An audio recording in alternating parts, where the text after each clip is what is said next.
গুলিয়াখালী সমুদ্র সৈকত বাংলাদেশের অন্যতম সমুদ্র সৈকত। এটি বাংলাদেশের একটি জনপ্রিয় সমুদ্র সৈকত। এর এক পাশে রয়েছে বিশাল সমুদ্র, আর অন্য পাশে রয়েছে কেওড়া বন। এই কেওড়া বনটি বিশাল, হাজার হাজার বিঘা সবুজের মাঠে ঘেরা। এখন আমরা আছি একটি সিএনজিতে। আমার সাথে আছে মাহবুব ভাই, হাসান ভাই, রব্বানী এবং আনারুল। সিএনজিতে বোরিং লাগতেছে, তাই মনকে চাঙ্গা করার জন্য একটি গান গাবো, সঙ্গে থাকবেন। জীবন গাড়ি নাই রে বেকিয়া রে মন আমার, জীবন গাড়ি নাই রে বেকিয়া, জীবন গাড়ি নাই রে বেকিয়া রে মন আমার, জীবন গাড়ি নাই রে বেকিয়া। সময়কার ধারে গাড়ি নাই রে কারো জানা, জানে শুধু একজন আশায় মালিকরা বানা।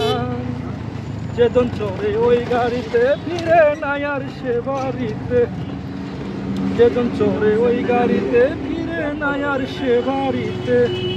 গাড়ি চলে যায় যে পরপারে মন আমার, জীবন গাড়ি নাই রে বেকিয়া। পরিদর্শন করতে পারি।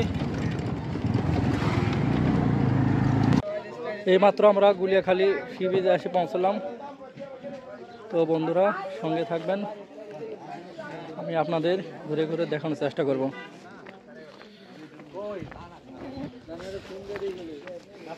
কি আপনার এই গুলিয়াখালী সি বিচ এসে আপনার কেমন লাগতেছে?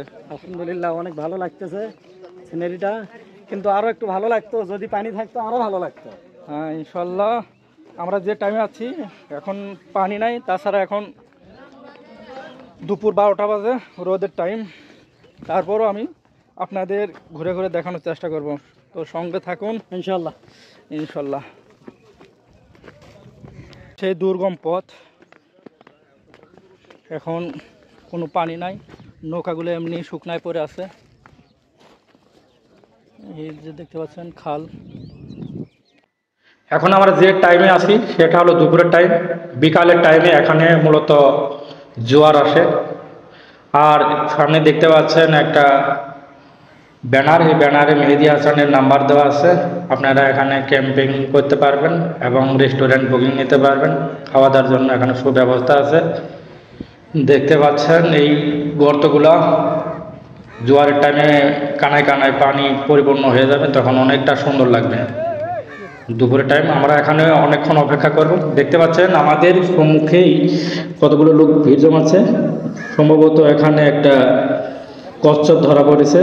এই কচ্ছপটা, এই লোকটা এখান থেকেই কচ্ছপটিকে উদ্ধার করেছে। আমি ঘুরে ঘুরে দেখানোর চেষ্টা করতেছি। আমরা এখানে অবশ্যই জোয়ার না আসা পর্যন্ত অপেক্ষা করব। এই হলো মাহবুব ভাই, ও ঘুরে ঘুরে সবকিছু দেখানোর চেষ্টা করতেছে।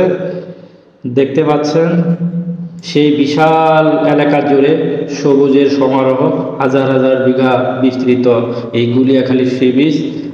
সাথে আছে হাসান ভাই, রোদে ক্লান্ত।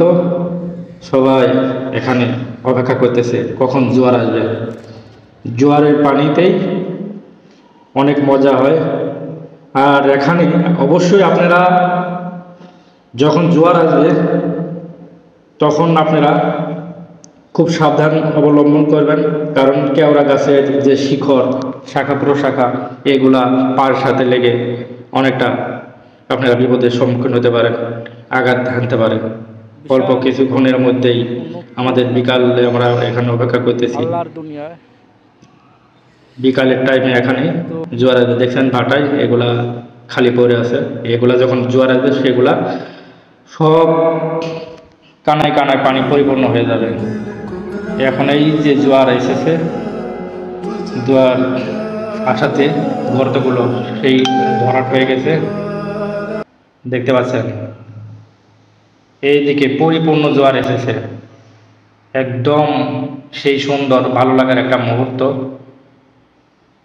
এখানে এই গর্তের মধ্যে অনেকটা জোয়ারের পানি দিয়ে মাছ আসে। আপনারা এখানে খুব সাবধানতা অবলম্বন করবেন, কারণ এই জোয়ারের পানি কখন সমুদ্রে পৃষ্ঠে আপনাদেরকে নিয়ে যাবে। তাই কেউ যারা সাঁতার জানেন না অবশ্যই এখানে নামার চেষ্টা করবেন না, সবাই দলবদ্ধভাবে থাকার চেষ্টা করবেন। দেখতে পাচ্ছেন সেই গুলিয়াখালী সমুদ্র সৈকত, একদম পানি পরিপূর্ণ। মূলত বিকাল টাইমে এখানে জোয়ার আসে।